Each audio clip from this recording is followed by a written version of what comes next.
Hello అండి, అందరికీ నమస్కారం. ఈ కార్తీక పురాణం 5వ రోజు అధ్యాయము వనభోజనం గురించి ఈ 5వ అధ్యాయంలో వివరంగా చెప్పబడింది. ఓ శివధన సంపన్న జనక రాజా, శ్రద్ధగా విను. మనం చేసిన పాపాలన్నిటిని నశింపజేయగల శక్తి ఒక్క కార్తీక మాస వ్రతానికి మాత్రమే ఉంది. కార్తీక మాసంలో విష్ణు సన్నిధిలో ఎవరైతే భగవద్గీత పారాయణం చేస్తారో వారి పాపాలన్నీ కూడా పాము కుబుసంలాగా తొలగిపోతాయి. 10-11 అధ్యాయాలను పారాయణ చేసేవారు వైకుంఠానికి క్షేత్రపాలకులు అవుతారట. ఎవరైతే కార్తీక మాసంలో తులసి దళాలతో కానీ, తెలుపు లేదా నలుపు గన్నేరు పూలతో కానీ విష్ణు పూజ చేస్తారో వాళ్ళు వైకుంఠానికి చేరి విష్ణు సమభోగాలను అనుభవిస్తారు. ఈ కార్తీక మాసంలో హరిహరులు ఎవరి సన్నిధినైనా సరే, ఏ పురాణైనా సరే చదివే వాళ్ళు సర్వకర్మ బంధు విముక్తులు అవుతారు. కార్తీక వనభోజనం. కార్తీకే సితే వనభోజన మాచరేత్ సయాతి వైష్ణవం ధామ సర్వపాపై ప్రముచ్యతే. కార్తీక మాస శుక్లపక్షంలో వనభోజనం చేసిన వారు పాప విముక్తులు అయి విష్ణుధామాన్ని పొందుతారు. జప, హోమ, పూజ, భోజన తర్పణ ఫలాలతో పాపి, క్షుద్ర, చండాలాది అశౌచవంతుల యొక్క సంభాషణలను వినిన కూడా పాపం తుడిచిపెట్టుకుపోతుందని చెబుతారు. కాబట్టి మహారాజా, కార్తీక మాస శుక్లపక్షం అన్ని రకాల వృక్షాలతో పాటుగా ఉసిరి చెట్టు కూడా ఉన్న తోటలో వనభోజనము ఏర్పాటు చేసుకోవాలి. ఆ ఉసిరి చెట్టు కింద సాలగ్రామము నుంచి గంధము, పుష్పాలు, అక్షతలతో పూజించి యథాశక్తి బ్రాహ్మణులను ఆహ్వానించి గౌరవించి వారితో కలిసి భోజనం చేయాలి. ఇలా కార్తీక మాసంలో వనభోజనాన్ని ఎవరైతే నిర్వహిస్తారో వాళ్ళు ఆయా కాలాలలో చేసిన సర్వ పాపాల నుంచి తెములుకొని విష్ణులోకాన్ని పొందుతారు. జనకపతి ఈ కార్తీక మహత్యాన్ని భక్తి శ్రద్ధలతో విన్న బ్రాహ్మణ కుమారుడు దుర్యోని సంకటం నుంచి రక్షింపబడ్డాడు. ఆ కథ చెబుతాను విను అంటూ ఇలా చెప్పసాగాడు. పూర్వం కావేరీ తీరంలో దేవశర్మ అనే సద్బ్రాహ్మణుడు ఉండేవాడు. అతనికి పరమ దుర్మార్గుడు అయిన కుమారుడు ఉండేవాడు. అతని పేరు దేవదత్తుడు.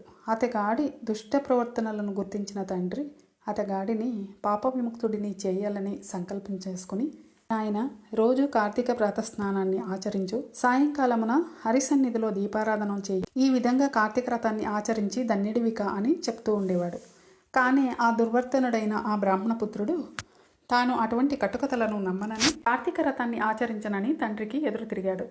అందుకు విసిగిన దేవశర్మ తన కుమారుడిని అడవిలోని చెట్టతొర్రలో ఎలుకవై పడి ఉండు అని శపిస్తాడు.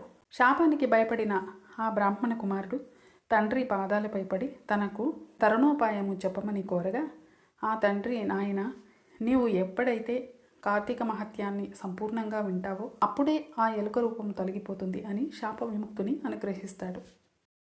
తండ్రి శాపం కారణంగా అప్పటికప్పుడే ఎలుక రూపాన్ని ధరించిన బ్రాహ్మణ యువకుడు దట్టమైన అరణ్యంలో ఫలవంతమైనదే అనేక జంతువులకు ఆధారభూతమైనది అయిన ఒక మహావృక్షం తొర్రలో నివసిస్తూ ఉంటాడు.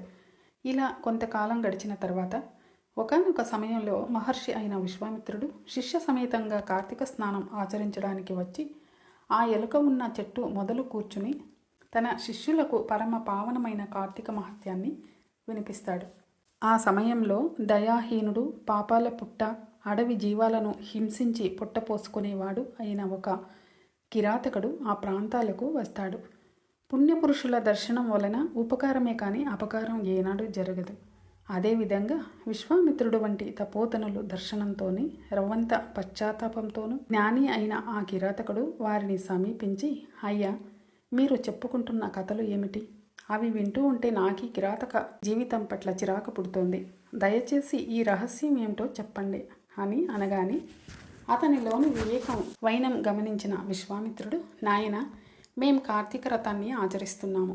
ఈ కార్తీక మాసంలో ఎవరైనా సరే తెలిసి కానీ తెలియక కానీ స్నాన, దాన, జప, తపః, పురాణ శ్రవణాలు చేసినట్లయితే వారి సర్వ పాపాల నుండి విముక్తులు అవుతారు. ఈ వ్రతాన్ని భక్తితో ఆచరించే వాళ్ళు జీవన ముక్తులవుతారు అని చెప్తాడు.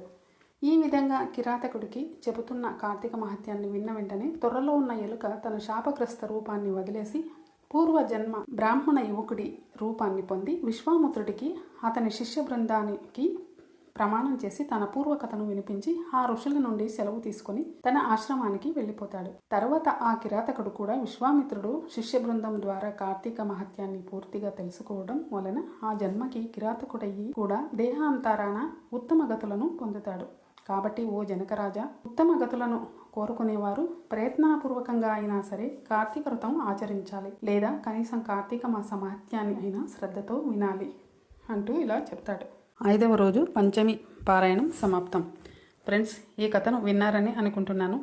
తెలిసో తెలియక ఏ పాపాలు చేసినా ఈ కథ విన్న వెంటనే ఉత్తమ గతులు పొందుతారని ఈ కథలో మీరు కూడా తెలుసుకున్నారు కదా. ఈ కథను మీ ఫ్రెండ్స్కి, మీ ఆత్మీయులందరికీ షేర్ చేయండి. ఇంకో కథలో మళ్ళీ కలుసుకుందాం. అంతవరకు సెలవు. నమస్కారం.